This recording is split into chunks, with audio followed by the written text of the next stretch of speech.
दिनै आं बे ससियेल मिडियानि गेजेरजों रायजोनि गेजेराव बिश्वजित दैमारी सार बिथांखौ आं साबायखर बावहोनो नागिरदों। बिथाङा बिटिसिनि गोहोखौ बासायनायनि थाखाय। मानो होननानै बुङोब्ला जों थांनाय साननैसोनि आगोल बिटिसि एरियायाव थानाय बिटिसिनि सिङाव थानाय डेभेलपमेन्ट ब्लकफोरखौ रिअर्गेनाइज खालामनो थाखाय आसामनिफ्राय थांनाय 30/09/2024 बे मान्थआव बिटिसिआव मोनसे लेखा हरदोंमोन जे बिटिसि एरियायाव थानाय मोनफ्रोमबो डेभेलपमेन्ट ब्लकखौ रिअर्गेनाइज खालामनाय जागोन होननानै। नाथाय बे आसामा बुंहरनाय लेखानि सायाव मानगोनां बिश्वजित दैमारी सारा प्रटेस्ट खालामदोंमोन जे बिब्दि खालामोब्ला 6 सिडिउलाव थानाय गोहोआ जोंहा दिनै स्क्रैप्स जायो। दिनै बिटिसिआ गावनो अर्गेनाइज खालामनो हायो, गावनो सोदांनानै लानो हायो। आसामा बेखौ इन्टारफेयार खालामनाङा, हस्तक्षेप खालामनाङा, बेयो जों बिटिसिआ गावनो खालामनानै लानो हायो होननानै बिथाङा आसामनियाव दिनै प्रटेस्ट खालामदोंमोन आरो रेजेक्ट खालामदोंमोन। आरो थिग बेबायदिनो नै थांनाय साननैसो आगोल आसाम सरकारा बुंहरफिनबाय जे 6 सिडिउलाव थानाय एरियाफोराव बा डेभेलपमेन्ट ब्लकफोरखौ जोंनि आसामनिफ्राय जेबो अर्गेनाइज खालामनाय जालिया आरो रिअर्गेनाइज खालामनाय जालिया होननानै आसामा बै आगोलनि लाइजामखौ केन्सेल खालामबाय। दा आं बेखौसो बुंनो नागिरदों, गमामायैनो जुदि बिश्वजित सारा बै प्रमद बर' बिथांनो हरनाय लाइजामखौ प्रमद बर' बिथांनि सरकारनो हरनाय लाइजामखौ मोजाङै नायनानै जुदि बिजिरामोनब्ला आरोबाव फिन दिनै जोंनि गोहोआ आसामाव थांबावसिगौमोन। दिनै जों सोरखौ गाज्रि मोननो?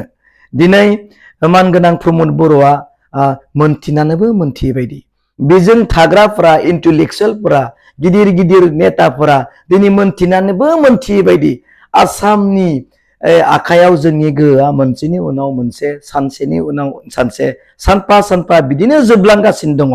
बिनिखाय दिनै आङो खावलायदों प्रमद बर' बिथांजों थाफानाय लिडार्सफोरा, दिनै इन्टेलेक्सुवेलफोरा दिनै बेफोरखौ साननानै नाय। मानगोनां बिश्वजित दैमारीआ बोरैबा जुदि नायसननानै जुदि बेखौ रेजेक्ट खालामामोनब्ला, अबजेक्सन खालामामोनब्ला जोंनि गोहो आरोबाव दिनै ब्लकफोरनि जिथु रिअर्गेनाइज खालामनाय बियो आसामनि आखायाव थांबावसिगौमोन।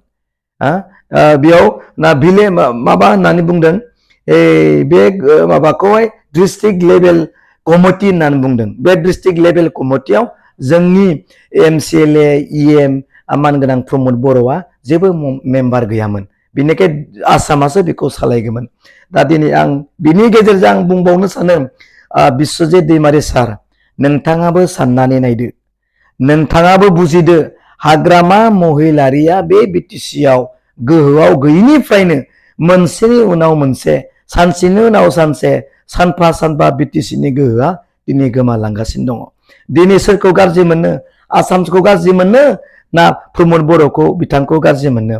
दिनै बिथांमोननि लोगोआनो, थाजाबनाय गभर्नमेन्टआनो प्रमद बर'नि दुरबल बे सरकार खुंनायखौ नुनानै दिनै जोंनि गोहोफोरखौ लांबाय थानो नागिरदों।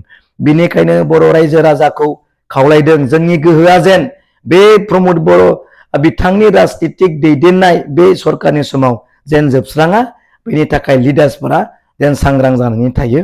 बिनिखायनो खावलायदों, हाग्रामा महिलारि नङाब्ला दे जोंनि गोहोखौ मोनसेनि उनाव मोनसे फोजोबस्रांगोन, बियो दिनै जोंनि नोजोराव, रायजो नोजोराव दिनै नुजाथिबाय। बेनिखायनो हाग्रामा महिला जेराव दं बेयाव बिटिसिनि रायजोनि गोहोआ दिनै दङ होननानै जों फोथायनो हायो।